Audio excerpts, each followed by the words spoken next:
Join us on the program, Ken Klukowski from Breitbart News, here to talk about Mayor Bloomberg. How you doing, Ken? Well, Cam, I was doing great until that intro. Thank you very much. Oh, you're welcome. I always do what I can for you.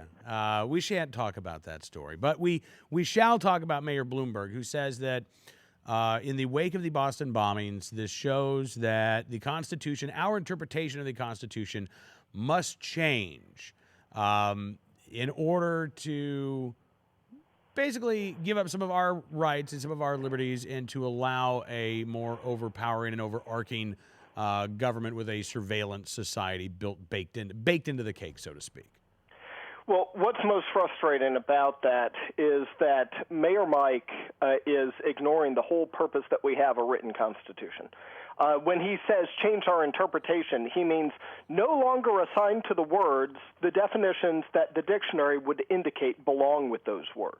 Remember, this is the guy who said, I know what the Second Amendment says, but I interpret those words as meaning that no private citizens have a right to own a gun, any gun whatsoever. You'll recall back in the Heller days, of course, now it's in vogue. Chuck Schumer and a number of the smart anti-gun politicians in the country are always careful to start their gun control moves by saying, I have great respect for the Second Amendment, and the following does not violate the Second Amendment. And then they lay out some massive gun control move. With Mayor Bloomberg, we need to remember that in 2008, he told the Supreme Court that when they were interpreting the text of the Constitution, they should not interpret the right of the people to keep and bear arms shall not be infringed. They should not interpret that to mean that the people have any right whatsoever to keep and bear arms. So I think we know where he's coming from, and this is just the latest reiteration of that.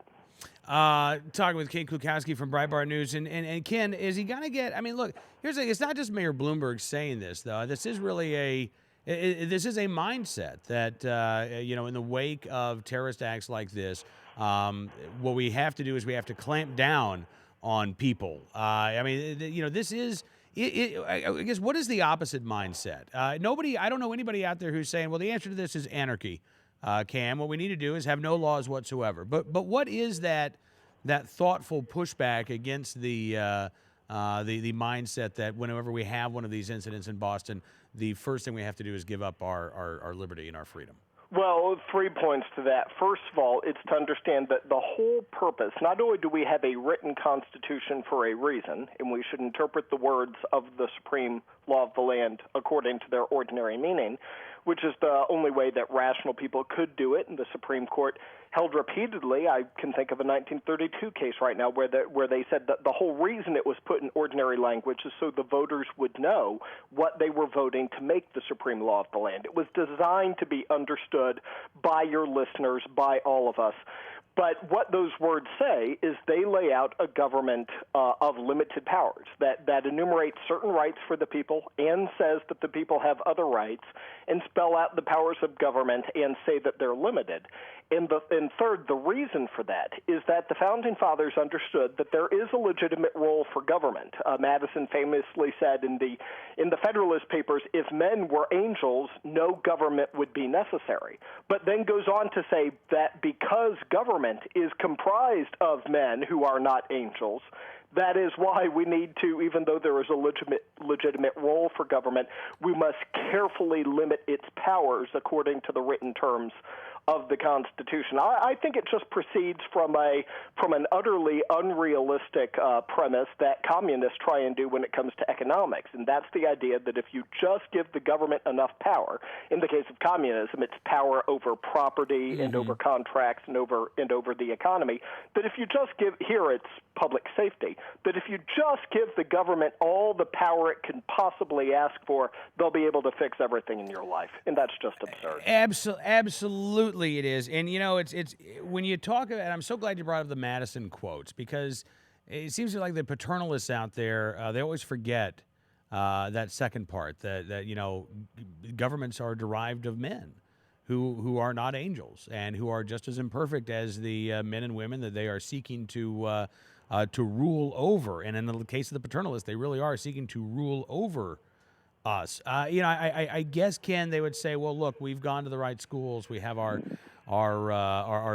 PhDs. We're smarter. We're specialized. We've spent our entire careers studying these things. Of course we're going to know more than you. We're supposed to know more than you about these things.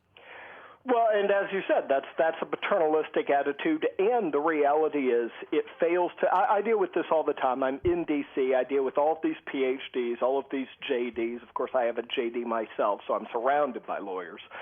And they have the attitude that they fail to understand the difference between intelligence and wisdom. You know, intelligence is knowing that a tomato is a fruit, not a vegetable. But wisdom is knowing that you don't put a tomato in a fruit salad. And I'll tell you, D.C. is full of people who don't grasp that simple concept. And the reality is some of the best presidents this country has had, from George Washington to Ronald Reagan, they surround themselves with all sorts of PhDs and JDs and whatnot, but they were by no means uneducated men, but they were typically, in the case of Ronald Reagan, a 4-year bachelor's degree. And the reality is he proved to be a fantastic president. It's being a chief executive is about principle, it's about character, it's about philosophy, and it's about values. And we see, again, from the best presidents we've ever had, that you don't need an Ivy League education for that. And we see with some of the Ivy League educated leaders that we've had that some of them make some of the worst leaders you could ever want. Yeah, well, absolutely. Or not want, as the case may be.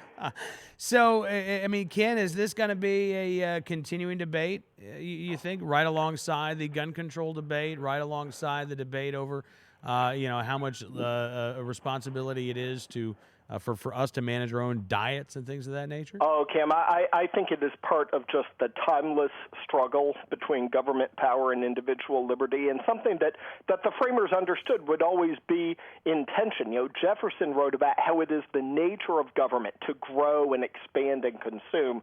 So there always has to be that pushback from the voters to say, okay, we understand that there are certain functions like national security that only government can do, or printing money, or establishing interstate channels of commerce, be they interstate roads or waterways or whatever, that they understand that there is a legitimate role in the Constitution for government, but it's a constant struggle. We have to correct every single moment, every election day, checking to see where is government pushing past the constraints of the Constitution and then voting them back inside the constraints. So I think this will go for as long as the Republic endures. This is just the latest chapter of it, and one of the most egregious and brazen examples in Mike Bloomberg.